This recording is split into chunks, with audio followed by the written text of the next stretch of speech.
Hello mga bata, tinatawag ko si Ginoong Castre para sa ating panalangin. In the name of the Father, the Son, and the Spirit, Amen. Magandang umaga mga bata.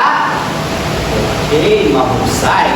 So bago tayo tumungo sa ating talakayan, magkakaroon muna tayo ng pambukaw na damdamin. Handa na ba ang lahat? Okay, mahusay. Sundan lamang si teacher.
Mahusay mga bata. So, bago tayo tumungo sa ating talakayan, itatalang muna natin ang ating mga alituntunin. So, ang ating alituntunin ngayong araw ay una, basahin, makinig sa waro. Okay, mahusay. Pangalawa ay iwasan ang paglabas at pasok habang nag-uumpisa ang klase. Okay, mahusay. Pangatlo, maging magalang sa lahat ng oras. At ang panghuli ay itaas ang kamay kapag gustong tumayo o sumagot. So, yun yung ating mga alituntunin sa ating klase. At yun ang ating mga alituntunin sa klase. Ngayon, ating itatala kung sino ang lumiban sa ating klase ngayong araw. Itaas ng mga kamay kapag ikaw ay nasa silid-aralan. Naintindihan mo ba? Okay, mahusay. So, Abdal? Okay. Okay, so ngayon, tayo ay magbabalik-aral sa ating tinalakay ng nakaraang talakayan. Sino ang nakakaalala ng ating tinalakay ng nakaraang talakayan? Okay, ikaw, Miss Contek? Okay, tama. Ang ating tinalakay noong nakaraang talakayan ay ang patungkol sa bugtong. Okay, mahusay. So ngayon, bago tayo tumungo sa ating talakayan, magkakaroon muna tayo ng unang aktibidad. Okay, mahusay. Ang ating aktibidad ay makinig sa kay teacher. So ang ating aktibidad ay, ang guro ay magtatanong sa mga mag-aaral ng kanilang kilalang Diyos at Diyosa na nakikita sa mga libro, telebisyon, at iba pa. Itaas ng mga kamay kapag alam ang sagot. So, sino yung mga kilala yung Diyos at Diyosa? Taas kamay. Okay? Miss Lalantakon? Okay. Very good. Si Pusay? Doon. Okay, mahusay. Ikaw naman, Mr. Castre? Okay, mahusay. So muli, magandang umaga mga mag-aaral. Ngayon ay babasahin natin ang ating mga layunin. Una ay nagpapaliwanag ang kahulugan ng metodolohiya at ikilala ang mga katangian at gawain ito. Pangalawa, nakapagpapahayag ng pagpapahalaga sa mga mitos, pamamagitan, paghahati ng sariling ideya o reaksyon tungkol sa isang kwento. At ang panghuli,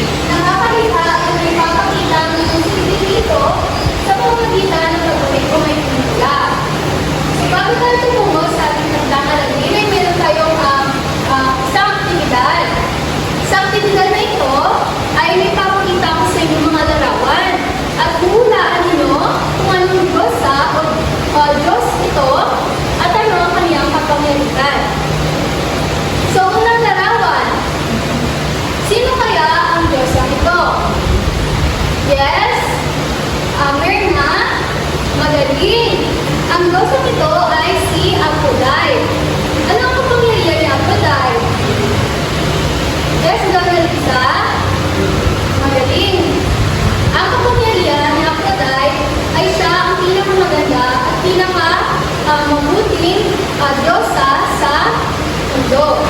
So sa susunod na larawan, sino kaya ang larawang ito? Yes, Faith? Yes, mahusay. Ito ay si Zeus. Ano kaya ang kapangyarihan ni Zeus? Yes, Samia? Magaling. Ang kapangyarihan ni Zeus ay ang biglan. Sa pangalawang larawan, sino kaya ang larawang ito? Yes, Rika? Magaling. Ang larawang ito ay si Poseidon.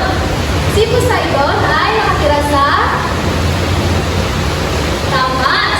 karagatan at may dala-dala siyang trident na may kapangyarihan. At ang panghuling larawan, sino kaya ang larawang ito? Yes, Mariette? Magaling. Ito ay si Bathala. Si Bathala ay kinikilala nating Diyos. At siya ang naglikha ng tao at ng lahat ng may buhay sa mundo. At para naman sa ating mga katanungan, bago tayo tumungo sa ating nagdamaralin, una, sino ang nabanggit ng mga Diyos at Diyosa? Yes, Faith? Magaling. Si Zeus, si Aphrodite, si Bathala, at saka si Poseidon. Magaling. Ano-ano ang kanilang mga kapangyarihan? Kapangyarihan na ugat, sa tubig, kagandahan, at paglikha ng may buhay. At ang panghuli, bakit mahalaga ang mapag-aralan ng mga ito? Yes, Samia? Mahalagang pag-aralan ito dahil ito ay bahagi ng ating nagkamalagin sa ngayong umaga. Ngayon, tutungo na tayo sa ating diskusyon. Tungo naman tayo ngayon sa ating diskusyon. So, ang pamagat ng ating diskusyon ngayon ay mitolohiya. So, ano nga ba ang mitolohiya? Ang mitolohiya ay koleksyon ng mga sinaunang kwento tungkol sa mga Diyos, Diyosa, bayani, at mayuwagang nilalang. Mga bata, nakarinig na ba kayo ng kwento tungkol sa mga Diyos, Diyosa, o mga kakaibang nilalang na may kapangyarihan? Mahusay. Ang mitolohiya ay koleksyon ng mga kwento o alamat ng mga Diyos, Diyosa, bayani, at mga kakaibang nilalang. Ginawa ang kwento ito upang ipaliwanag ang mga nangyayari sa mundo noong unang panahon. Tulad ng, halimbawa, bakit nga ba may kidlat? O paano nabuo ang mundo? At saka, bakit nga ba merong araw at gabi? So ano nga ba ang sakop ng mitolohiya? So, sakop ng mitolohiya ang mga Diyos at Diyosa. Karaniwang tauhan sa mitolohiya ang mga Diyos at Diyosa na pinapaniwalaang makapangyarihan. Sino-sino nga ba ang mga Diyos at Diyosa? Maalala niyo pa ba yung sinabi ni Guro natin kanina? Tama. Ang ating mga Diyos at Diyosa ay sina Bathala. So, sino nga ba si Bathala, class? Tama. Si Bathala ay Diyos ng mga sinaunang Pilipino. Sunod naman sa kanya ay si Zeus. Sino naman si Zeus? Dato? Tama. Si Zeus ay Diyos ng kilat at kulog. Okay, next, susunod, si Poseidon. Ano ang kapangyarihan ni Poseidon? Or saan nakatira si Poseidon? Yes, Rupa? Tama. Si Poseidon ay nasa Diyos ng dagat at nakatira din siya sa dagat. Ang susunod naman ay halimbawa ng mga Diyosa. So, kilala niyo ba kung sino-sino yung mga Diyosa?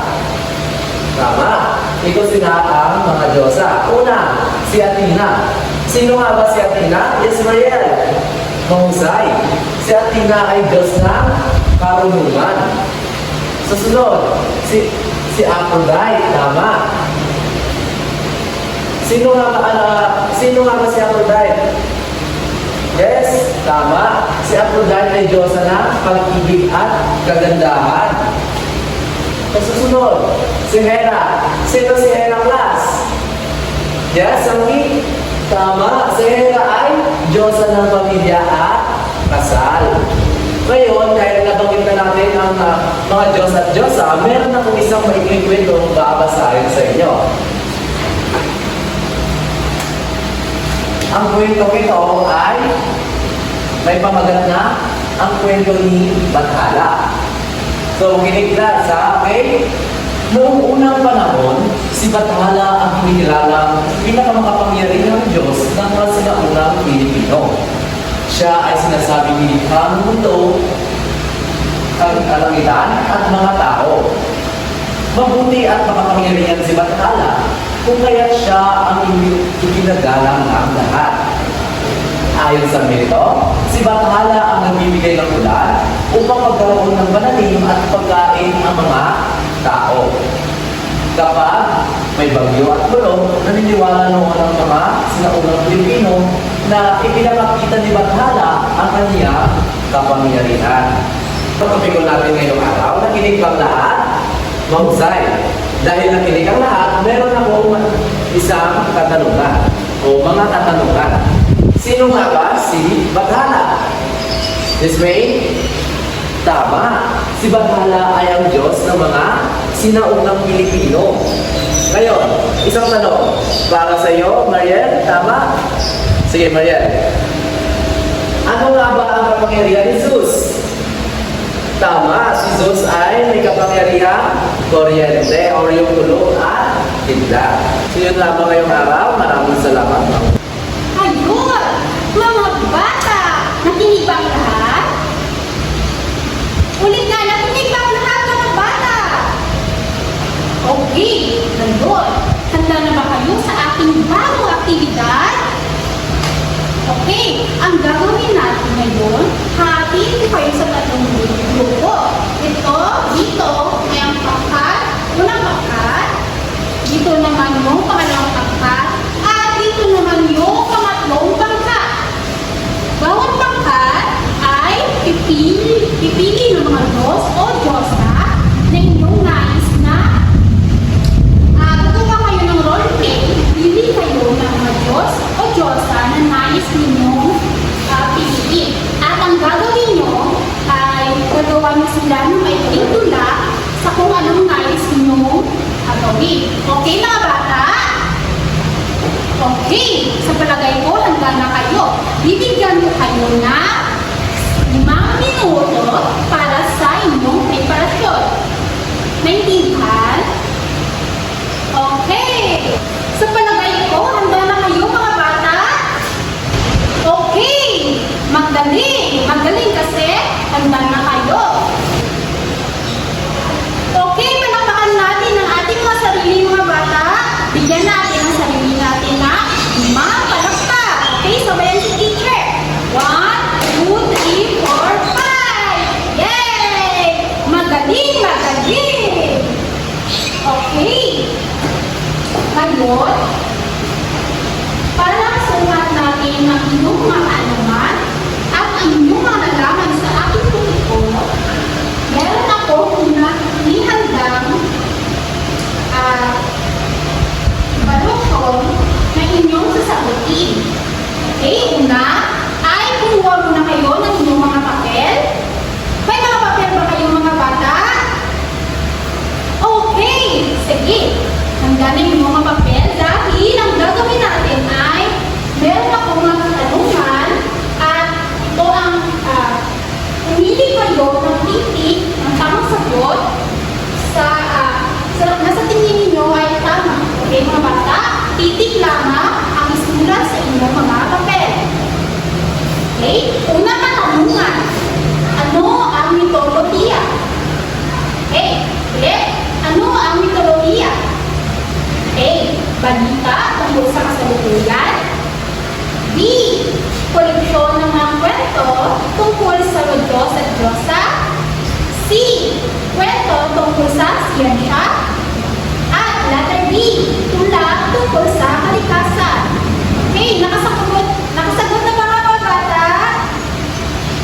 Okay! Ngayon, ipasa na inyong mga papel.